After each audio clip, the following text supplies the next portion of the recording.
En ce temps-là, Jésus disait aux foules des Juifs, « Moi, je suis le pain vivant qui est descendu du ciel.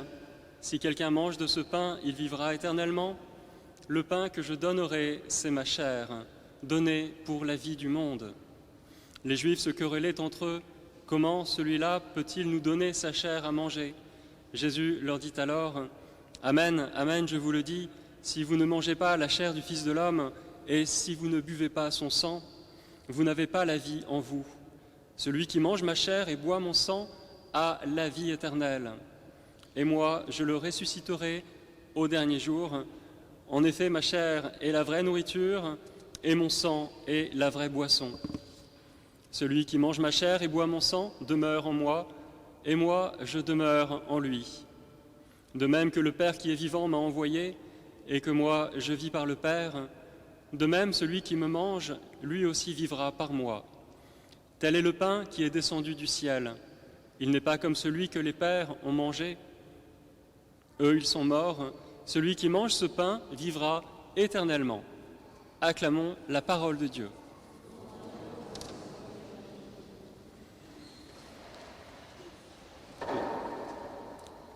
Voilà, quelques mots sur ces textes que vous venez d'entendre.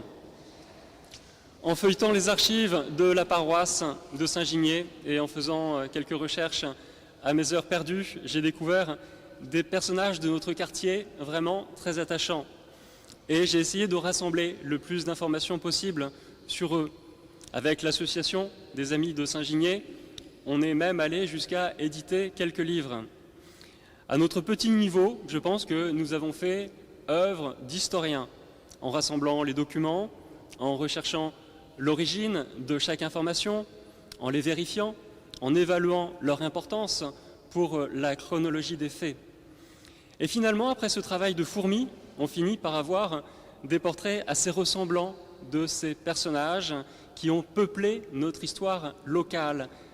Alors vous avez peut-être fait vous-même ce même constat en faisant votre arbre généalogique et en remontant dans le passé à la recherche d'ancêtres lointains.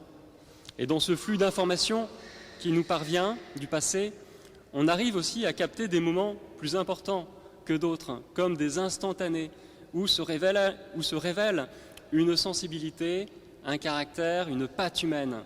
Le personnage semble revivre. On peut même dire qu'il nous est devenu familier. Alors je vous en ai déjà parlé, mais au risque de me répéter, c'est le cas par exemple du père Grangier, né en 1755, devenu moine chartreux à Bonpas, près de Cavaillon. Il est revenu d'Italie et d'exil en 1805 et il a été curé chez nous, à Saint-Gimier, entre 1822 et 1831. Et il se trouve qu'il a laissé derrière lui une dizaine de lettres très précieuses où il se confie volontiers sur son quotidien et sur sa mission. C'est aussi le cas d'une jeune paroissienne que vous connaissez certainement, Marie de l'Huile-Martigny, qui avait réussi dans les années 1860 à convaincre son père d'offrir à la paroisse un grand terrain, là où il y a aujourd'hui l'immeuble du Grand Pavois. Donc vous voyez, près du rond-point du Prado, pour y faire construire une église qui aurait été dédiée, non pas à Saint-Gimier, mais au Sacré-Cœur de Jésus. Le projet n'a pas abouti. Une autre destinée attendait Marie pour la fondation d'une communauté religieuse qui devait ensuite essaimer dans toute l'Europe. Et Marie a été béatifiée par Jean-Paul II en 1989. Troisième personnage, après un moine, après une jeune paroissienne, je voudrais vous parler d'un vicaire qui a exercé son ministère chez nous, à Saint-Gimier, entre 1941 et 1943, le père Henri Winter, ancien soldat, résistant de la première heure. Il a été arrêté en août 1943 dans la sacristie de notre église, donc juste sur ma droite, alors qu'il venait pour célébrer, comme chaque matin, la messe quotidienne. C'était le 29 août 1943. La Gestapo l'attendait, torturé et questionné. Il a refusé de dénoncer qui que ce soit et il a été déporté à Buchenwald où il est mort quelques semaines plus tard. Voilà, donc juste à travers ces trois personnages un aperçu que un aperçu des découvertes que l'on peut faire en feuilletant les archives d'une paroisse comme la nôtre ici à Saint-Ginier. Ce que je veux dire en retraçant très brièvement la vie de ces 3 paroissiens de Saint-Ginier, un moine, une jeune laïque et un vicaire, c'est qu'à chaque fois on arrive à saisir dans leur vie des événements bien distincts où ils apparaissent dans une lumière saisissante, si bien que malgré les années qui nous séparent, on peut dire de tel ou tel personnage, eh bien oui, ça y est, maintenant je le connais. Et pour les historiens en herbe que nous sommes, eh bien c'est assez touchant de faire ces découvertes, de mettre en valeur tel ou tel personnage de notre histoire locale et proche. Et les premiers chrétiens ont appliqué ce même procédé historique avec Jésus lui-même, et ils ont travaillé par accumulation en recueillant le plus possible d'informations sur le personnage qu'ils étudiaient, c'est-à-dire Jésus, et ils ont aussi réussi à souligner quelques événements de la vie de Jésus qui révélaient toute sa personnalité. J'ai décidé, moi aussi, après avoir recueilli avec précision des informations concernant tout ce qui s'est passé depuis le début, écrit Luc, d'écrire pour toi, excellent Théophile, un exposé suivi, afin que tu te rendes bien compte de la solidité des enseignements que tu as reçus. Ce sont les premiers versets de l'Évangile selon saint Luc. Donc, clairement, Luc se situe aussi comme historien à la recherche d'événements de la vie de Jésus. Et ils ont vu, tous ces historiens, qu'à certains moments, Jésus aussi se révélait de manière saisissante. Et ce moment privilégié entre tous, c'est la Sainte Seine, le repas de Jésus avec ses apôtres, le soir du jeudi saint. Et ce moment a été placé dans l'Évangile pour nous faire connaître d'une manière bien particulière Jésus.